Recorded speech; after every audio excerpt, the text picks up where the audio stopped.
avoiding the existing complexities. UPI is an indigenous payment system which works with the help of smartphone. UPI is a part of Reserve Bank of India's efforts towards Less Cash India. From January 1, 2015, the Government of India replacing the Planning Commission, which was set up in 1950 with a new institution called Niti Aayog, National Institution for Transforming India. It works under the chairmanship of Prime Minister.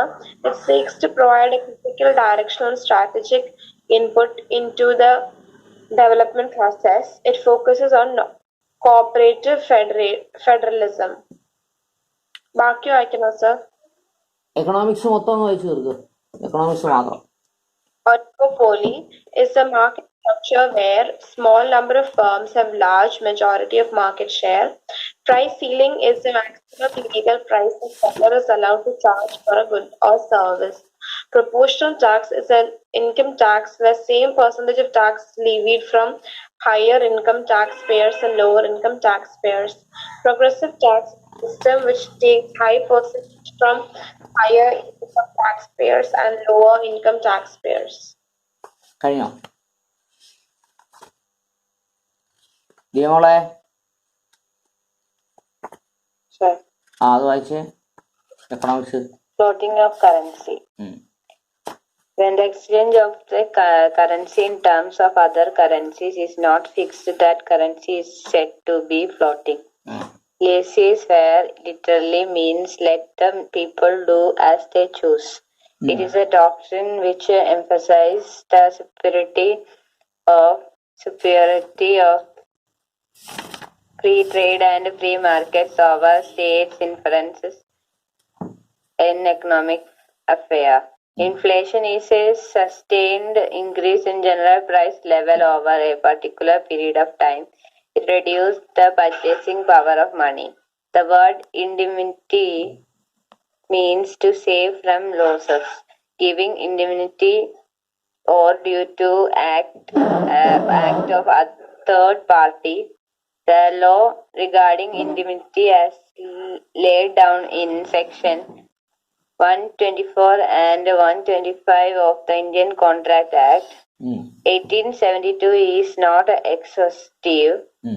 The law of indemnity is much wider than stated in the Indian Contract Act 1872 since courts applies principles of equity have developed it.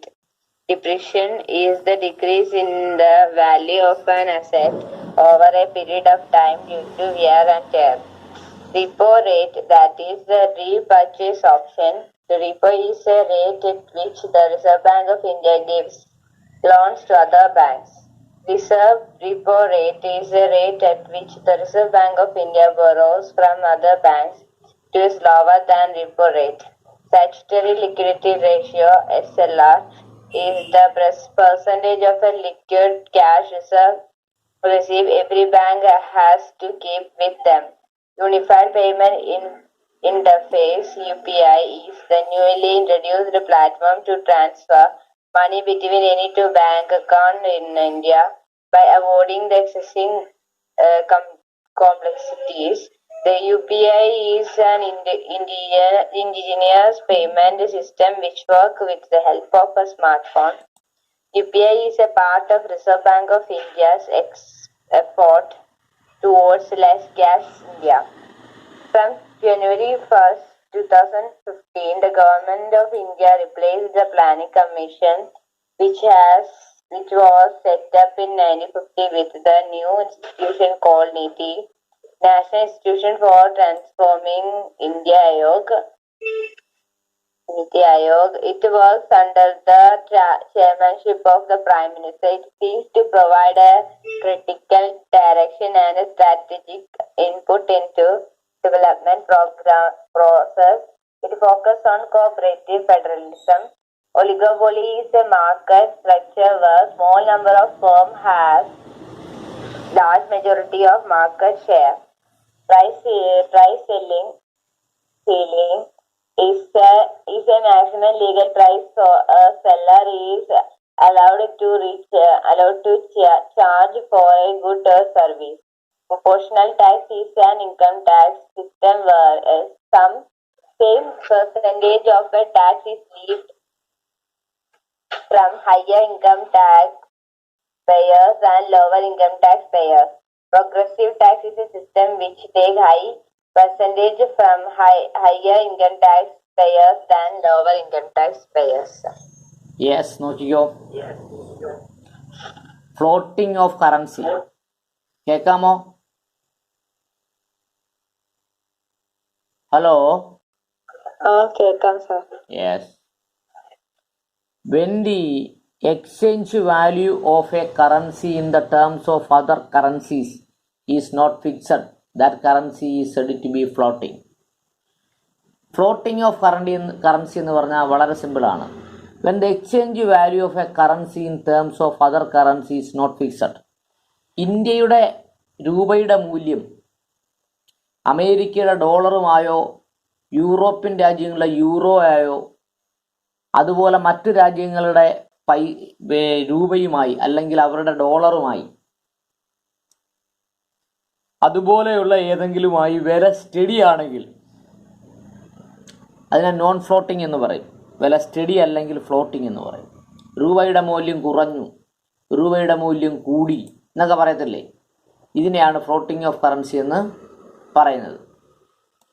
അപ്പോൾ floating of currency ആണ് നമ്മൾ discuss ചെയ്യുന്നത്. Net lazy faire theory. Lazy fair അങ്ങനൊരു theory ഉണ്ട്, lazy faire theory. നമ്മളും പരീക്ഷയ്ക്ക് പഠിക്കാതെ പരീക്ഷയുണ്ട് എന്നറിഞ്ഞിട്ട് ഉഴപ്പി നടക്കുവാണെങ്കിൽ അതിനെ ലേസി ഫെയർ എന്ന് പറയും കേട്ടോ. പരീക്ഷ ഉണ്ടെന്നൊക്കെ അറിയാം, പക്ഷെ പഠിക്കത്തില്ല. അതാണ് ലേസി ഫെയർ എന്ന് പറയുന്നത്. നോക്കൂ, literary means let the people do as the choose.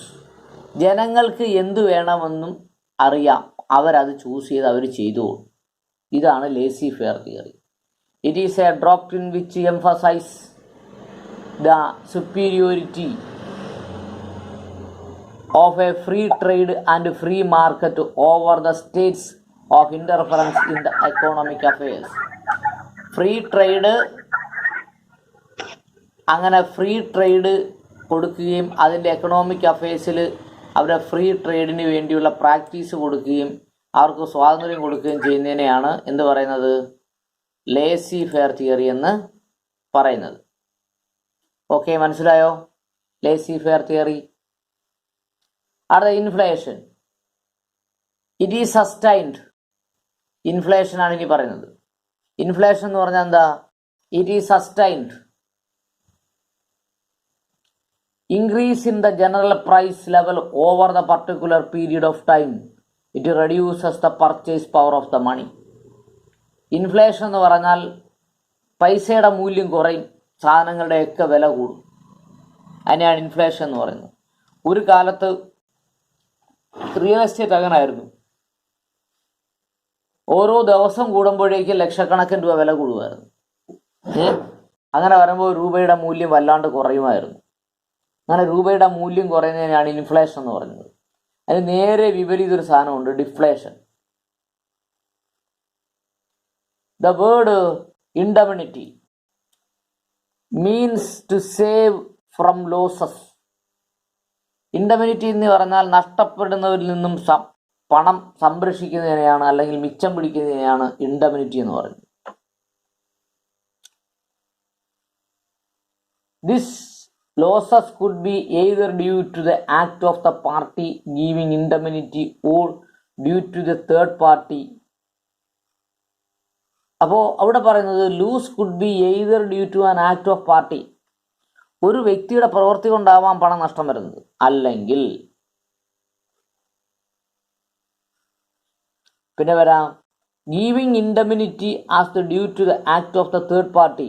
മൂന്നാമതൊരാളുടെ പ്രവർത്തനം കൊണ്ടും പണം നഷ്ടം വരാം. അങ്ങനെ സംഭവിച്ചാൽ എന്തു പറയും? ഈ ഇൻഡെമിനിറ്റിയും ഗ്യാരണ്ടിയും ബെയിൽമെൻറ്റും പ്ലഡ്ജും ഏജൻസിയും ഒക്കെ ഡിസ്ക്രൈബ് ചെയ്യുന്നൊരു സ്ഥലമുണ്ട്. അതേതാണ്?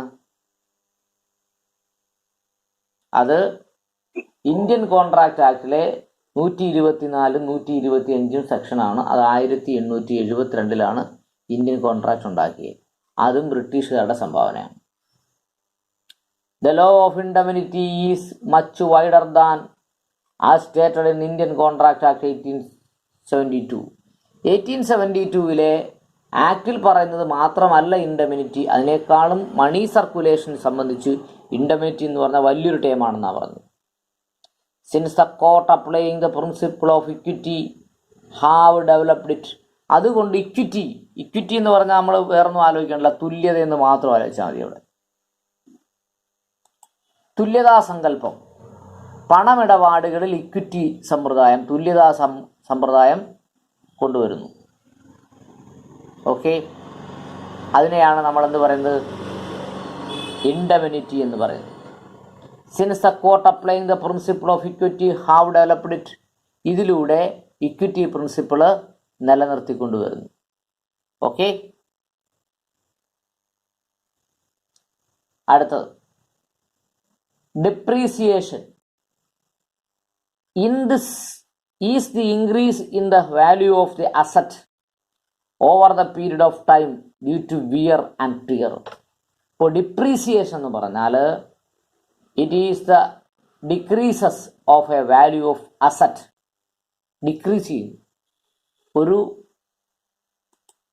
നമ്മളൊരു വാഹനം വാങ്ങി, പുതിയ വാഹനമാണ്, 18 ലക്ഷം രൂപയുണ്ട്. നമ്മൾ വാങ്ങി പിറ്റേ ദിവസം കഴിഞ്ഞാൽ അതിന് 18 ലക്ഷം രൂപ കിട്ടത്തില്ല. വാങ്ങിയത് മാത്രമേ നമ്മൾ ചെയ്തുള്ളൂ. അങ്ങനെ ഒരു സാധനം നമ്മൾ ഉപയോഗിക്കുന്നത് കൊണ്ട് വില കുറയുന്നതിനെയാണ് ഡിപ്രീസിയേഷൻ എന്ന് പറയുന്നത്. മനസ്സിലായോ?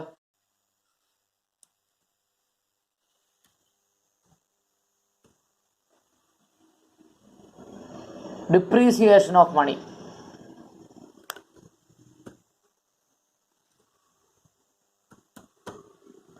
Depreciation of money, depreciation rate. Okay, depreciation rate. Okay, നമ്മൾ ഡിപ്രീസിയേഷൻ റേറ്റ് നിങ്ങൾ നെറ്റിലെടുത്ത് നോക്കുകയാണെങ്കിൽ ഇങ്ങനെ 2-3 സാധനങ്ങൾ കാണാം. എന്താണെന്നറിയാമോ? ബിൽഡിങ്ങിന് 40% വില കുറയും, ഫർണിച്ചറിന് 10% കുറയും, പ്ലാന്റിന് മെഷീനറിക്ക് 15% കുറയും, പിന്നെ പ്ലാന്റ് മെഷീനറിക്ക് 30% വരെ കുറയാം. അങ്ങനെയാണ് ഡിപ്രീസിയേഷൻ കാൽക്കുലേറ്റ് ചെയ്യുന്നത്. ഓക്കെ, ഓരോ വർഷം കഴിയുമ്പോൾ ഇങ്ങനെ 40% എന്ന് പറഞ്ഞ് കുറയും. പിന്നെ അതിൻ്റെ പെർഫോമൻസ് അനുസരിച്ച് മാത്രമേ പഴയ സാധനത്തിന് വില കിട്ടൂ. ഇതിനെയാണ് ഡിപ്രീസിയേഷൻ റേറ്റ് എന്ന് പറയുന്നത്. അടുത്ത റിപ്പോ. റിപ്പോ നിരക്ക് എന്ന് പറയുന്നത്, repo rate, repurchase option. Repo is the rate at which the Reserve Bank of India gives loans to other bank. അതായത് റിസർവ് ബാങ്ക് മറ്റു ബാങ്കുകൾക്ക് ലോൺ കൊടുക്കും. ആ ലോണ് കൊടുക്കുന്നതിന് വേണ്ടി ആ ബാങ്കിൽ നിന്ന് ഈടാക്കുന്ന പലിശയാണ് റിപ്പോ റേറ്റ് എന്ന് പറയുന്നത്. Repo rate. ഓക്കെ, അടുത്തത് reserve repo rate is the rate at which the Reserve Bank of India borrows from other bank. മറ്റു ബാങ്കുകളിൽ നിന്ന് റിസർവ് ബാങ്ക് ഓഫ് ഇന്ത്യ പണം ഇങ്ങോട്ട് വാങ്ങും. It is lower the repo rate. അതായത് അങ്ങോട്ട് കൊടുക്കേണ്ട റേറ്റിനേക്കാളും കുറഞ്ഞ പലിശയ്ക്കായിരിക്കും ഇങ്ങോട്ട് വാങ്ങുന്നത്. അതിനെയാണ് റിവേഴ്സ് റിപ്പോ റേറ്റ് എന്ന് പറയുന്നത്. Statutory liquidity ratio SLR is the percentage of liquid cash reserve every bank has kept with dum. ഇപ്പോൾ കേരളത്തിലെ ബാങ്കുകൾ എത്ര രൂപ പൈസയായി കൈവശം വെക്കണം എന്ന് റിസർവ് ബാങ്ക് കൊടുക്കുന്ന ഡയറക്ഷനെയാണ് എന്ത് പറയുന്നത്, റിസർവ് റിപ്പോ എന്ന് പറയും. Rate is the rate at which the Reserve Bank of India borrows from, അടുത്തത് statutory liquidity is the percentage of liquid cash reserve every bank has kept with them. Bank പൈസയായി, സ്വർണവും മറ്റൊന്നുമായിട്ടല്ല, പൈസയായി എത്ര രൂപ ബാങ്കിൽ സൂക്ഷിക്കണം എന്ന് പറയുന്നതിനെയാണ് സ്റ്റാറ്റ്യൂട്ടറി ലിക്വിഡിറ്റി റേഷ്യോ SLR എന്ന് പറയുന്നത്. അടുത്തത് unified payment interference UPI.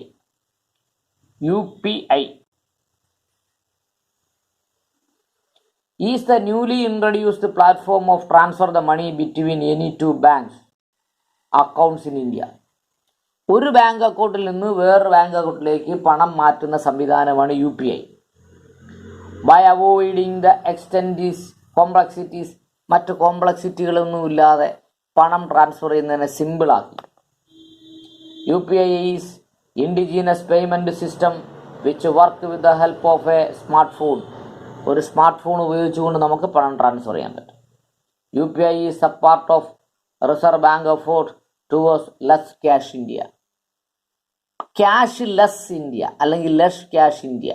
Not കൊണ്ടുള്ള പൈസ വേണ്ട, പൈസ അങ്ങോട്ടും ഇങ്ങോട്ടും ഇലക്ട്രോണിക് ട്രാൻസ്ഫർ മതി എന്നതിന് വേണ്ടി ചെയ്യുന്ന റിസർവ് ബാങ്കിൻ്റെ ഒരു നൂതന ആശയമാണ്